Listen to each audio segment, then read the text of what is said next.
Hi, Anja hier für tabletblog.de. Ich bin gerade am Stand von Archos auf der IFA 2017 in Berlin und wir haben hier vor uns das Archos Diamond Tab. Das ist ein 10,1 Zoll großes Tablet, das ja, so gegen Ende des Jahres für 299 € in Deutschland erscheinen wird.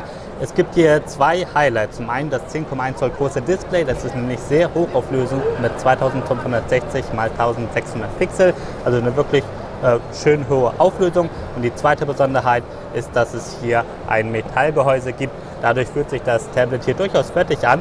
Es ist definitiv nicht mit einem iPad vergleichbar, aber durchaus sehr wertig, also wertiger als beispielsweise das Lenovo Tab 14 Plus, das so ein direkter Konkurrent hierzu ist. Gut, gehen wir mal ein bisschen um das Tablet herum. Schauen wir uns doch erstmal die interne Hardware an. Ich habe ja schon gesagt, hochauflösendes 10,1 Zoll Display und darunter steckt ein Hexacore-Prozessor, der bis zu 2 GHz taktet. Das ist ein Rockchip, das ist der 3399, meine ich. Das ist definitiv nicht der schnellste Prozessor, vor allem bei der Displayauflösung, aber man wird damit durchaus arbeiten können und auch einige Spiele müsste man damit spielen können. Ich habe hier jetzt aber sonst keine Benchmarks oder so machen können. Hier ist kein Internet und so.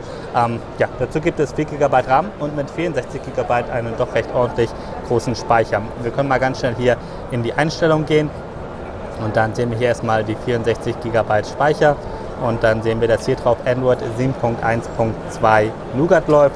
Also relativ aktuelles Android. Ich gehe nicht davon aus, dass es jemals ein Update auf Oreo geben wird, aber es ist bei solchen Tablets hier in der Regel leider fast immer so.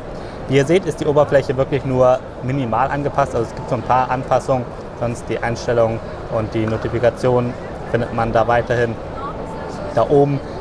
Hier unten gibt es diesen klassischen App-Button, gibt es nicht. Stattdessen wischt man einfach so nach oben und kommt dann eben in die App-Übersicht. Und ihr seht hier auch, dass es hier wieder einige kleine Anpassungen gibt, zum Beispiel Software-Audio-Anpassungen, die 3 typischen Android-Buttons. Das hier ist ebenfalls lauter, leiser. Und dann haben wir hier einen Screenshot-Button. Falls ihr also nicht hier mit den Knöpfen herumspielen möchtet, könnt ihr einfach diesen Button hier drücken und habt dann einen Screenshot. Ihr könnt das Menü, zumindest wenn ihr in der App drin seid, eben war da so ein Button, dass man das irgendwie einfahren kann. Der ist jetzt offenbar verschwunden. Aber gut, also ihr seht schon, allzu groß sind die Anpassungen nicht, aber so ein bisschen eben wie das App-Menü hier. Sonst alles andere, wie die Einstellung habt ihr ja gesehen, das sieht ganz normal aus wie Standard Android eben. Gut, gehen wir mal ein bisschen um das Tablet herum. Wir haben hier oben eine Frontkamera und das war es dann schon. Wir haben hier so einen Lichtsensor, ist das vermutlich, sonst ein eher einen schwarzen Rahmen darum. Darauf sieht man recht schnell Fingerabdrücke. Ich habe das eben sauber gemacht. Dann haben wir hier unten einen Anschluss für eine optionale Tastatur, an der allerdings noch gearbeitet wird. Ob die so wirklich erscheinen wird, weiß man hier scheinbar nicht ganz so genau, aber möglicherweise wird noch eine Tastatur erscheinen und dafür ist dann dieser Anschluss hier. An dieser Seite haben wir dann eine ganze Reihe an Anschlüssen, natürlich ein Audioport, ganz normaler Audioanschluss, dann ein Micro-SD-Kartenslot, ein HDMI-Ausgang und einen Micro-USB-Anschluss, also kein USB Typ C. Und hier haben wir dann einen Anschluss fürs Netzteil. Auf der Oberseite haben wir eine Lautstärkewippe. Ich hoffe, das könnt ihr so sehen. Eine Lautstärkewippe haben wir hier. Und dann haben wir hier einen Power-Button, der ist dann neben der Lautstärkewippe platziert. Und auf der anderen Seite gibt es nichts. Auf der Rückseite haben wir eine Kamera. Die seht ihr hier. Und da ist auch ein LED-Blitz integriert. Und dann haben wir einen etwas eingedellten Fingerabdruckleser. Man sagte mir hier, dass das noch ein Vorserienmodell ist.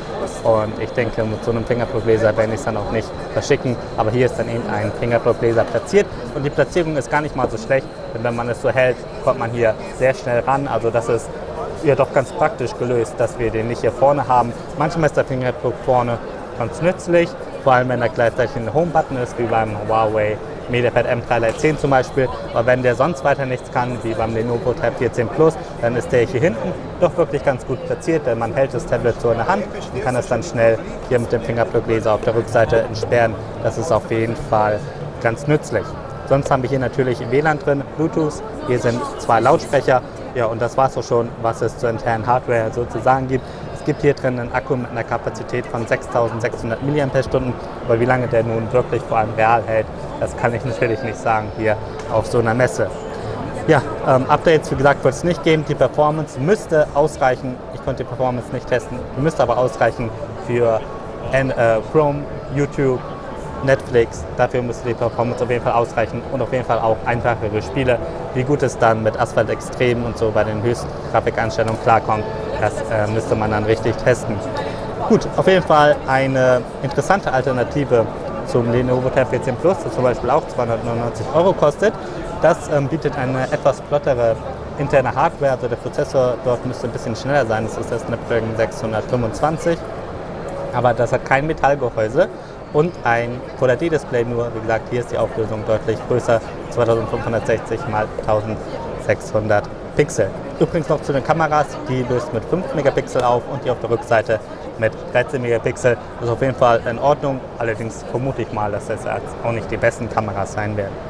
Gut, das ist ein schnelles Hands-on mit dem Archos Diamond Tab auf der IFA 2017 in Berlin. Wie gesagt, wird für 299 € recht bald erscheinen. Ich bin Andrzej für tabletblog.de. Vielen Dank fürs Zusehen.